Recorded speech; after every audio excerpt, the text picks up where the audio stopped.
It is time for our Common Ground segment. Joining us this evening, Virginia Democratic Senator Tim Kaine and Texas Republican Senator Ted Cruz. They're working together on bipartisan legislation to combat illicit drugs such as tranq and fentanyl. Senators, thanks for being here. Senator Kaine, first to you. The Stop Tranq Act. It is, among other things, to add this drug, xylazine, to global tracking of fentanyl, cocaine, and heroin, State Department threat assessments of international drug trade trends, and resources to hold countries accountable. Why is this important? Brett, we do a report every year that the State Department does that really shines the light on what nations around the world are doing to stop drug trafficking. Right now, the focus has really been on fentanyl and some other important drugs that get trafficked, but this uptick in the use of xylazine, a tranquilizer that was developed for veterinary uses that has serious health consequences for people, that's being trafficked as well. And Ted and I, and we've both worked on tranq-related legislation in the past. We want to add tranq xylazine to this International Narcotics Control Strategy report so that we shine a spotlight on the bad actors, and then the Congress can hopefully take efforts against them. Senator Cruz, how does this happen, like in the Senate? Do you just go to each other and say, this is a good idea? How does it physically, the process happen of getting together on this bipartisan deal? Well, listen, the underlying substance, tranq, is a real problem. It's a growing drug abuse. We had last year over 100,000 Americans die of drug overdoses, and tranq is rising. It's called a zombie drug. And so Tim and I have teamed up together to say, let's get ahead of this. Let's stop young people from taking this drug and losing their lives.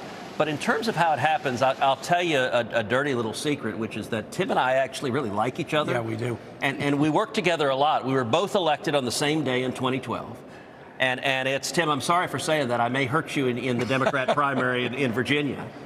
But Tim and I have teamed up on a lot of things over the last 12 years. I'll tell you, one of my favorite things that Tim and I did together was when there were comments in the House of Representatives that were really anti-Semitic and troublesome, and the House tried to pass a resolution condemning anti-Semitism, and it couldn't.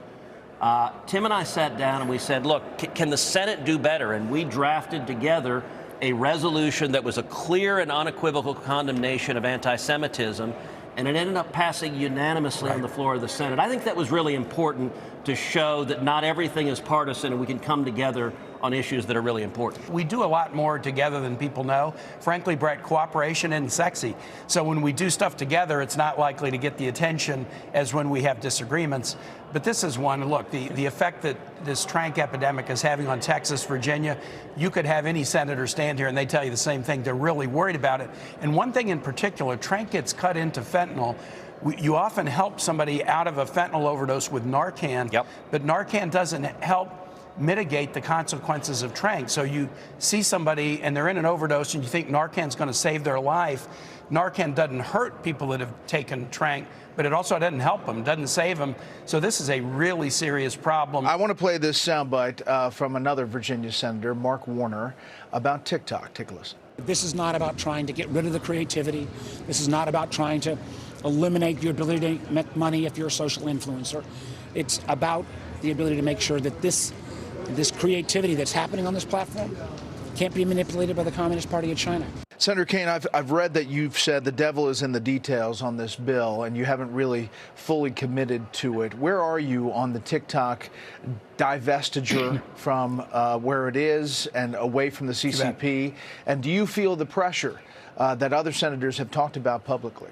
I'm going to look at the House bill as soon as we get this headache-inducing appropriations bill off our shoulders, hopefully by the end of the week. I'll take a look at that House bill. Ted's on the Commerce Committee. That bill would go through Commerce, and I suspect there may even be some effort to take a look at the House bill, the Senate bill, take the best of both, come up with the right balance. Senator Cruz, you were in that briefing, the national security briefing.